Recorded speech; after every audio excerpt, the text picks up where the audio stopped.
Bom dia novamente, nós começamos o Medicina e Saúde deste domingo com a presença do gastroenterologista Mauro Bonato. Doutor Mauro, bom dia. Bom que bom dia que você a todos. pode voltar, né? Obrigado, estaremos aqui para esclarecer algumas dúvidas. Que bom, e tem muitas dúvidas, doutor Mauro. O tema de hoje é intolerância alimentar.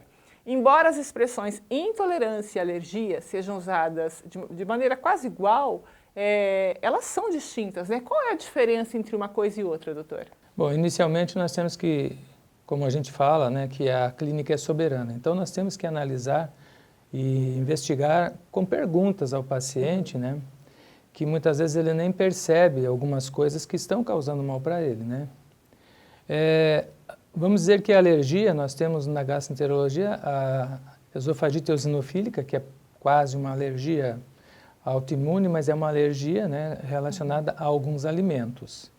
Temos ainda em alergia, temos a pele, então algumas erupções, algumas alterações na pele relacionadas a alimentos, né, que podem então ser detectadas e pulmonares. Então algumas dessas, então pele, na parte digestiva também tem e no pulmão pode ocorrer então, por exemplo, a asma, algumas doenças desse tipo podem ser causadas por alergia.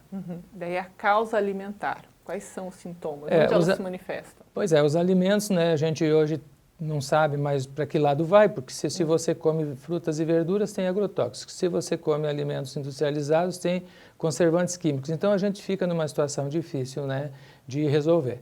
Aí, muitas das causas, né, que nós conhecemos, por exemplo, no aparelho digestivo, intolerância à lactose, que é em torno de 30% da população, né, apresenta essa intolerância. Não é que as pessoas estão diagnosticando mais, é que agora se faz exame e se pensa na alteração, né, que é uma deficiência de uma enzima que digere a lactose. Aí nós temos alguns alimentos que causam intolerância semelhante à doença de intolerância, ou, na verdade, de doença celíaca, que seria uma sensibilidade ao glúten não celíaco. Então a pessoa tem os sintomas parecidos com doença do glúten, do trigo, mas que não é doença autoimune, apenas uma sensibilidade. Não é sempre que vai acontecer? Quando a pessoa tem, acontece sempre, só que daí é diferente, porque ela pode ingerir esses alimentos, mas não causa doenças autoimunes, apenas sintomas, né? Diferente da doença celíaca que causa mal doenças autoimunes. Como o senhor explicou, né? Já na outra vez que nós viemos aqui. E as alergias, e nós temos inúmeros alimentos, por exemplo, na esofagite eosinofílica nós temos ovos, leite, trigo, grãos, alguns vegetais. São alérgicos, doença eosinofílica que é chamado, então é uma reação que forma esses eosinófilos no esôfago, causando sintomas na deglutição, na dificuldade muitas vezes de ter com refluxo também associado. E então são esses assim, do aparelho digestivo, né, que você tem mais comumente. Doutor Mauro, alergia ou esse tipo de intolerância alimentar, ela pode ser genética? A hereditariedade é um fator recorrente ou não? Como na intolerância à lactose, sim, a gente tem já pessoas que nascem com intolerância e outros adquirem durante a vida, né? Por exemplo, eu falei 30% na região, os de afrodescendentes chegam até 80%, os orientais também nessa 80% a 90% de intolerância. Então depende também geneticamente da raça, né? Alguns têm mais ou menos. Vai depender da região, você vai ter um índice maior ou menor de intolerância à lactose.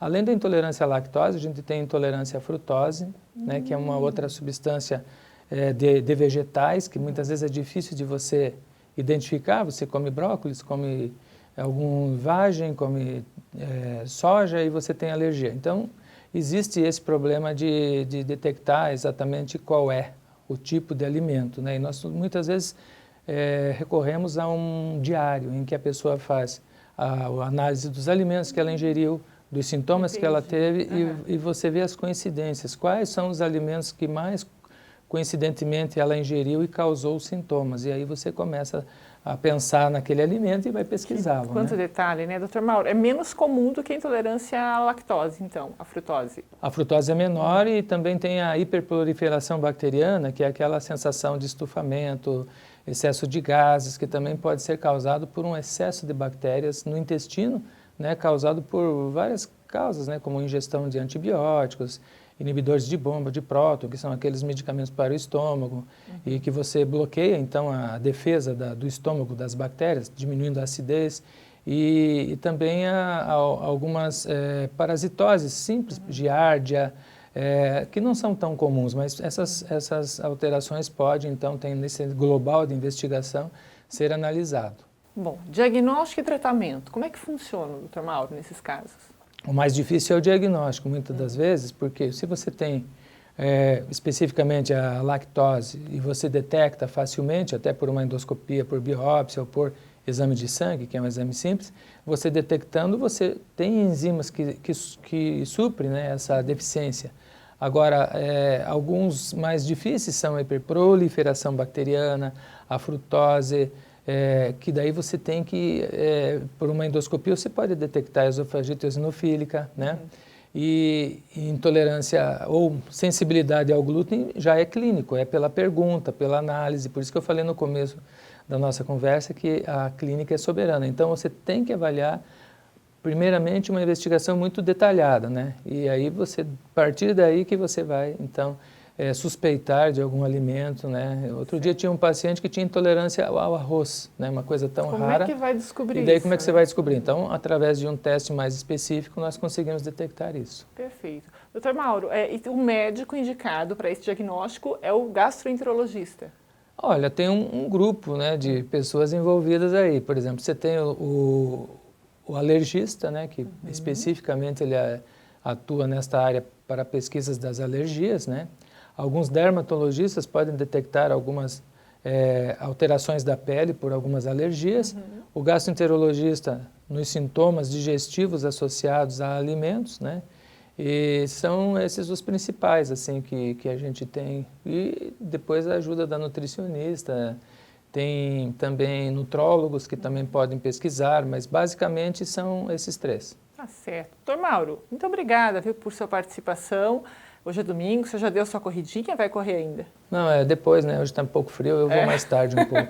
Doutor Mauro, tá aí, esportista nato, gente. Doutor Mauro, obrigada mais uma vez, tenha uma semana produtiva. Obrigado e esperamos que tenha sido proveitoso para os telespectadores hoje essa conversa nossa. Sem dúvida nenhuma. Olha, no próximo bloco a gente vai continuar falando sobre esse assunto. Você vai saber quais são os alimentos que mais causam algum tipo de alergia ou intolerância alimentar. Rapidinho, a gente volta em instantes.